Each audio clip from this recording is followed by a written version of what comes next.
Selamat sore Bapak Agus Astapo dan juga teman-teman semuanya.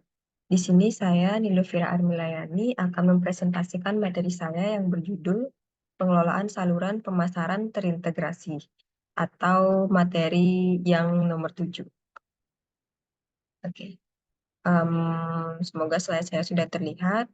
Coba saya next dulu. Oke. Sebelum kita masuk lebih jauh, saya akan menjelaskan terlebih dahulu karena penting untuk kita tahu apa sih yang dimaksud dengan komunikasi pemasaran terintegrasi. Oke, di sini untuk definisi dari komunikasi pemasaran terintegrasi saya bagi menjadi 3 bagian. Yang pertama saya mulai dari fungsinya terlebih dahulu. Jadi komunikasi pemasaran terintegrasi ini memiliki fungsi pemasaran yang strategis, kolaboratif, dan juga bersifat promosi. Di mana dengan adanya komunikasi pemasaran yang terintegrasi, maka sebuah pemasaran itu akan bersifat strategis dan dia juga akan bersifat kolaboratif. Jadi strategis di sini maksudnya adalah dia akan tempatnya sesuai dengan target dari perusahaan itu sendiri. Kemudian untuk kolaboratif sendiri, sistem pemasaran yang dilakukan itu akan melakukan kolaborasi dengan beberapa orang yang terpengaruh atau dengan beberapa perusahaan yang terkait dengan merek tersebut. Kemudian promosi itu sendiri berkaitan dengan pemasaran, jadi kita akan melakukan promosi dengan cara-cara tertentu untuk mampu mencapai konsumen. Kemudian yang kedua, untuk audiens sendiri yang ditargetkan untuk menerima pesan merek ini, itu akan konsisten dan juga persuasif melalui berbagai saluran pemasaran yang terintegrasi. Jadi untuk konsumen yang kita targetkan untuk menerima pesan merek di sini maksudnya adalah konsumen yang kita targetkan untuk menerima pemasaran yang sedang kita sebarkan atau informasi produk atau jasa yang sedang kita tawarkan, itu akan menerima pesan tersebut melalui berbagai saluran pemasaran. Dan itu nanti akan kita bahas di selanjutnya. Tapi untuk saluran pemasaran sendiri itu ada banyak jenis tergantung dari perusahaan itu sendiri, saluran seperti apa yang akan digunakan. Kemudian yang ketiga, untuk komunikasi pemasaran terintegrasi itu bertujuan untuk menggerakkan atau mendorong si pembeli atau konsumen ini melalui proses pengambilan keputusan. Jadi untuk komunikasi pemasaran yang terintegrasi ini, itu akan membuat sebuah dorongan atau gerakan kepada pembeli untuk tertarik dan membeli produk atau bahkan menggunakan produk dan jasa yang kita tawarkan melalui proses pengambilan keputusan. Oke, kemudian saya next lagi.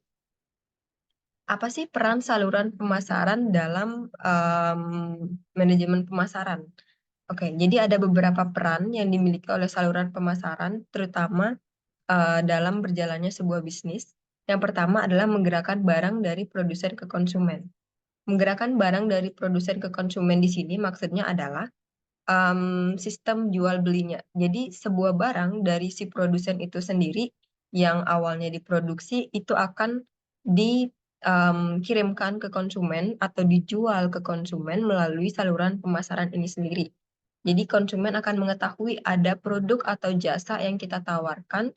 Konsumen akan mendapatkan informasi tentang produk atau jasa tersebut, kemudian dia akan tergerak untuk membeli jika kita berhasil melakukan saluran pemasaran yang terintegrasi.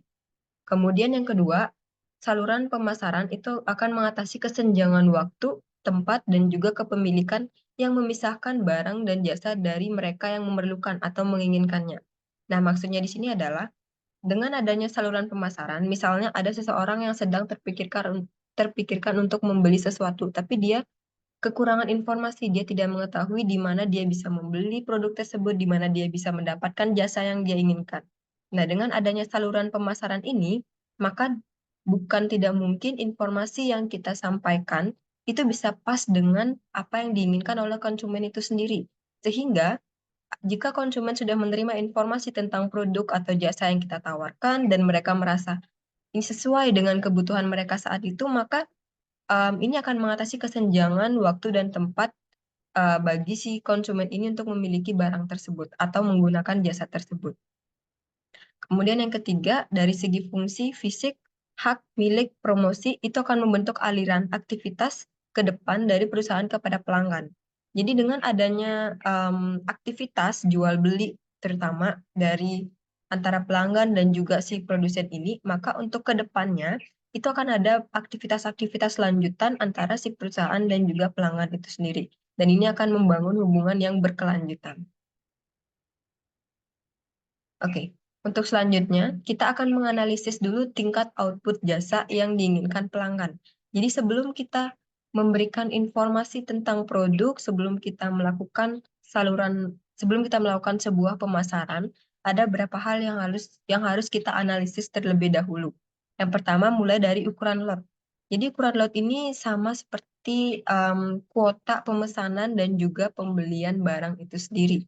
Jadi kita harus melakukan pengukuran sejauh mana misalnya kita mampu untuk memproduksi suatu produk, sejauh mana kita mampu untuk memberikan pelayanan jasa bagi si konsumen kita sendiri. Jangan sampai kita atau kita melakukan saluran pemasaran secara besar-besaran tanpa melakukan pengukuran lot dari sisi kita sendiri, kemudian ada pesanan yang sangat banyak dan kita kewalahan sehingga itu akan mempengaruhi image kita atau image suatu perusahaan terhadap pelanggan. Karena jika kita membatalkan pesanan itu akan sangat berpengaruh terhadap pelanggan itu sendiri. Jadi penting untuk kita melakukan pengukuran lot terlebih dahulu. Kita sesuaikan dengan kapasitas yang kita miliki. Kemudian yang kedua, terkait dengan waktu tunggu dan juga waktu pengiriman. Nah, ini juga harus kita perhitungkan sebelum kita melakukan pemasaran yang terintegrasi. Jadi kita harus memikirkan sejauh mana kita mampu untuk mengirimkan pesanan kita. Misalnya, untuk batas jaraknya sendiri, kita belum mampu untuk mengirimkan hingga keluar kota. Jadi kita harus melakukan promosi yang menargetkan customer yang ada di dalam kota atau yang masih terjangkau dari sisi kita. Atau kita bisa informasikan dalam pemasaran yang kita lakukan bahwa kita belum bisa melakukan pemasaran hingga keluar kota. Namun, jika kita sudah mengetahui bahwa kita mampu untuk melakukan pengiriman hingga keluar kota, bahkan hingga keluar negeri, itu akan sangat bagus. Tapi kita juga harus memperhitungkan dari segi waktu. Jadi berapa lama waktu yang dibutuhkan hingga barang tersebut bisa sampai ke konsumen. Jadi kita bisa memberikan estimasi waktu yang sesuai dan sesuai dengan realita agar konsumen tidak merasa dia tertipu atau dia merasa dikecewakan dengan waktu pengiriman barang tersebut. Kemudian ada yang ketiga namanya kenyamanan spasial. Untuk kenyamanan spasial sendiri lebih ke kenyamanan konsumen. Jadi kita harus melakukan analisis juga seperti apa sistem yang mampu membuat konsumen itu merasa nyaman berbelanja di perusahaan kita atau membeli produk maupun menggunakan layanan jasa kita. Misalnya, apa yang paling dibutuhkan oleh konsumen itu sendiri atau apa yang benar-benar paling diinginkan oleh konsumen itu sendiri sehingga dan juga tren yang sedang berlangsung saat ini. Jadi mungkin bisa mulai dari packagingnya, kita sesuaikan dengan keinginan konsumen atau dengan tren saat ini, sehingga itu akan membuat adanya sebuah kenyamanan spasial antara konsumen dan juga produsen itu sendiri. Kemudian yang keempat ada keragaman produk. Jadi untuk produk yang kita tawarkan itu sebisa mungkin atau produk yang sebuah perusahaan tawarkan sebisa mungkin itu beragam jenisnya. Kenapa? Karena jika kita hanya menawarkan satu produk, mungkin untuk customer yang bisa kita jangkau itu masih terbatas. Karena seperti yang kita ketahui untuk setiap orang itu memiliki keinginan yang berbeda-beda. Jadi kita bisa akali dengan membuat berbagai jenis produk atau ibaratnya lebih banyak produk sehingga lebih banyak lagi customer yang bisa kita capai, lebih banyak lagi pelanggan yang bisa kita miliki dengan berbagai jenis produk ini. Karena misalnya pelanggan A menyukai produk yang A, pelanggan B menyukai produk yang B, dan mereka memiliki kegemaran mereka masing-masing. Kemudian untuk yang kelima, yang terakhir, kita harus menganalisis juga untuk dukungan layanan. Dukungan layanan yang dimaksud ini adalah misalnya dari segi pelayanan pelanggan. Jadi kita bisa mulai dengan hal kecil, mulai dari mendengarkan keluh kesah pelanggan, misalnya ketika kita sudah mengirim sebuah produk, kemudian ada pelanggan yang melakukan komplain atau dia mengatakan bahwa barangnya tidak sesuai dengan apa yang dia pesan. Nah, kita coba dengarkan keluhannya dia, kemudian coba kita analisa apakah benar barangnya tidak sesuai, apakah dia mempunyai bukti seperti video unboxing dan lain sebagainya. Dan kita juga sesuaikan dengan rules kita sendiri, misalnya dia melakukan komplain setelah berapa jam, kemudian kompensasi apa yang mampu kita berikan agar pelanggan juga merasa bahwa oh dirinya diperhatikan oleh perusahaan kita. Jadi dia merasa bahwa tidak sia-sia dia melakukan komplain, tidak sia-sia juga dia memesan produk di perusahaan kita. Oke, kemudian kita akan bahas tentang 3 prinsip panduan dalam strategi pemasaran terintegrasi. Yang pertama ada penyelarasan merek. Jadi tentu ketika kita melakukan sebuah pemasaran, kita harus sesuaikan dengan merek yang kita miliki. Jadi saluran pemasaran apapun yang kita pilih itu harus memiliki persepsi yang sama seperti bisnis milik kita. Misalnya kita bergerak di bidang fashion. Jadi ketika kita melakukan pemasaran, itu tentu harus atau sebisa mungkin kita melakukan pemasaran itu sesuai dengan merek yang kita miliki. Jadi kita melakukan branding di fashion, kemudian mungkin kita bisa melakukan fashion show untuk memperkenalkan lagi produk-produk kita, atau kita bisa berkolaborasi dengan beberapa fashion designer atau mungkin dengan influencer untuk memperkenalkan produk kita. Jadi kita sesuaikan dengan apa yang kita miliki, dengan merek produk atau jasa apa yang sedang kita tawarkan. Kemudian yang kedua adalah keselarasan pelanggan. Jadi, pilihlah saluran pemasaran yang menjadi tempat favorit bagi pelanggan atau target konsumen kita. Sebagai contoh misalnya, kita sedang melakukan branding atau produk yang kita produksi seperti yang tadi itu di bidang fashion, yang dimana fashionnya itu lebih mengarah ke generasi muda atau anak muda. Jadi kita bisa melakukan promosi atau pemasaran itu di platform-platform yang banyak digunakan oleh generasi muda saat ini. Jadi misalnya seperti Instagram, atau bisa juga Line jika ada yang masih memakai.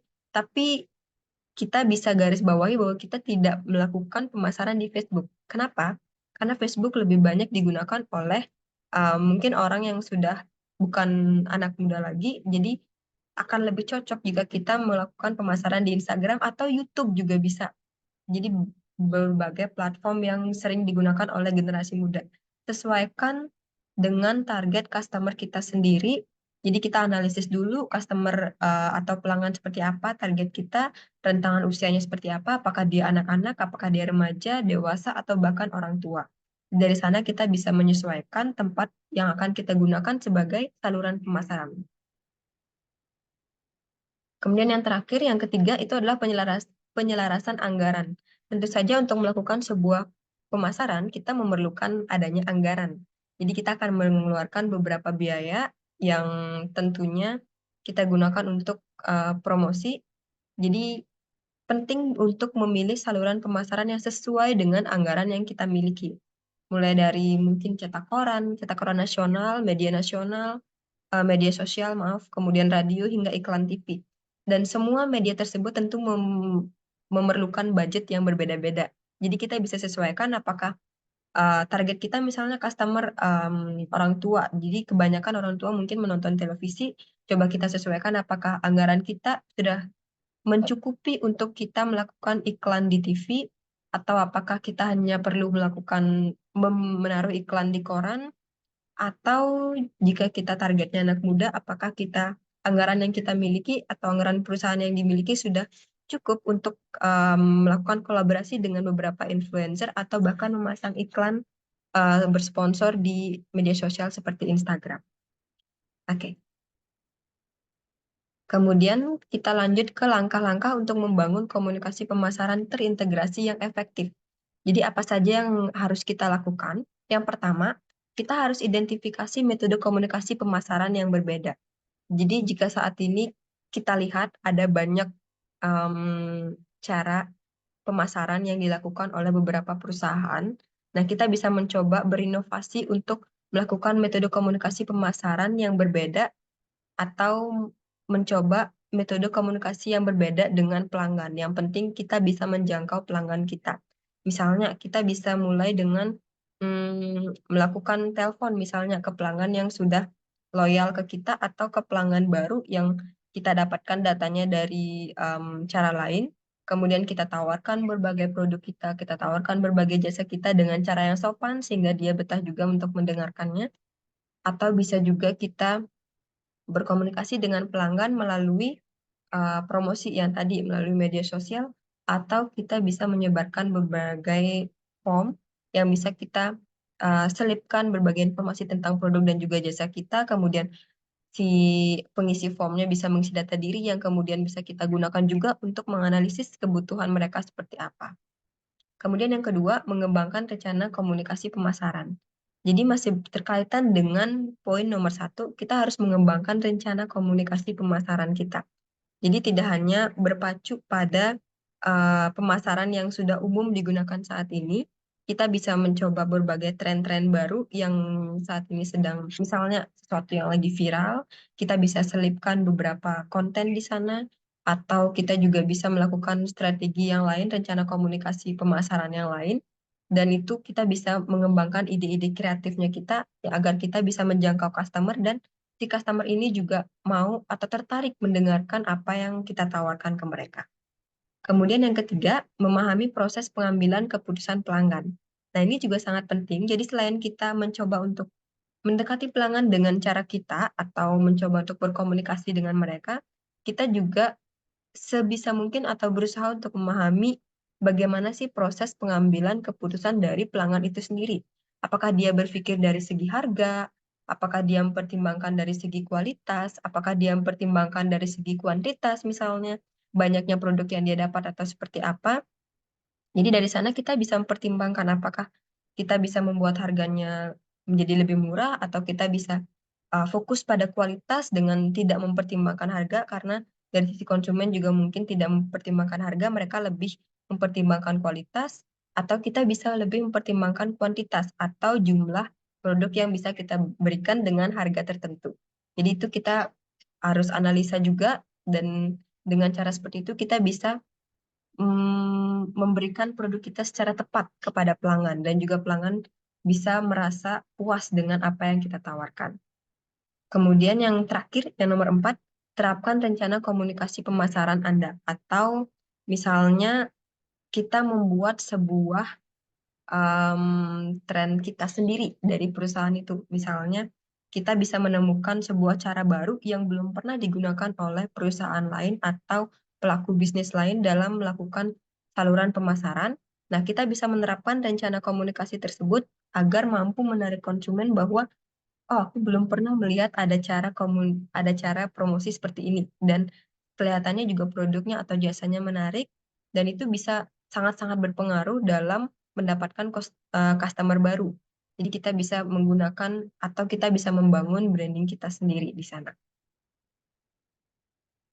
Oke, dalam sebuah bisnis atau dalam dunia bisnis tentu akan ada konflik dan juga persaingan yang sangat sulit atau bahkan tidak bisa kita hindari. Apa saja jenis konflik tersebut? Oke, di sini ada 3 jenis konflik yang saya rangkum. Jadi yang pertama ada konflik saluran vertikal. Konflik saluran vertikal ini berarti konflik yang sering terjadi antara tingkat yang berbeda, tapi dalam saluran yang sama. Nah, contohnya di sini tuh bisa antara karyawan dan juga atasannya. Jadi bisa saja antara karyawan dan atasan memiliki pendapat yang berbeda, sehingga mereka bisa debat kecil awalnya, kemudian terjadi perbedaan pendapat, kemudian berujung pada konflik yang sangat sulit untuk diselesaikan, itu juga bisa.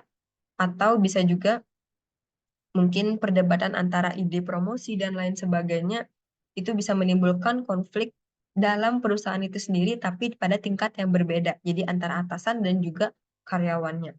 Kemudian yang kedua ada konflik saluran horizontal, di mana konflik saluran horizontal ini itu lebih ke konflik antar anggota pada tingkat yang sama di dalam satu saluran yang sama. Jadi lebih ke konflik antar karyawan yang dia memiliki posisi yang sama. Jadi misalnya setiap karyawan itu memiliki pendapat yang berbeda atau memiliki cara yang berbeda, memiliki ide yang berbeda dalam penerapan saluran pemasaran ini, kemudian mereka juga ada debat kecil hingga berujung pada konflik yang sulit diselesaikan. Jadi ini sangat sulit untuk dihindari, atau bisa juga konflik antar karyawan itu umumnya terjadi karena bisa karena masalah pribadi juga, atau bisa karena masalah pekerjaan yang lain yang yang tidak berkaitan dengan promosi, bisa juga karena pekerjaan-pekerjaan lain yang ada dalam perusahaan tersebut. Kemudian yang terakhir, yang ketiga itu adalah konflik multisaluran. Jadi konflik multisaluran ini lebih terjadi ketika satu produsen ini menentukan dua atau lebih saluran yang menjual ke pasar yang sama. Jadi mungkin ada produsen yang dia itu em, menentukan atau dia menggunakan lebih dari satu saluran, tapi dia menjual ke pasar yang sama. Nah, ini bisa menimbulkan konflik. Kenapa? Ketika dia menggunakan dua saluran ke pasar yang sama, itu bisa saja memacu konflik dari kompetitor lain atau dari pesaing bisnis yang lain untuk dia menemukan celah untuk apa namanya mencari masalah dari saluran pemasaran yang kita lakukan sehingga itu akan terjadi konflik multi saluran entah itu antara produsen dengan target pasarnya entah antara produsen dengan produsen lain atau mungkin dengan atau mungkin tiga-tiganya produsen dengan produsen lain dan juga dengan pasar itu sendiri. Jadi itu sangat mungkin terjadi dalam dunia bisnis, sangat banyak konflik yang bisa terjadi. Oke, jadi sekian presentasi dari saya untuk materi kali ini. Terima kasih atas waktu dan juga perhatiannya. Selamat sore Bapak dan juga teman-teman. Terima kasih.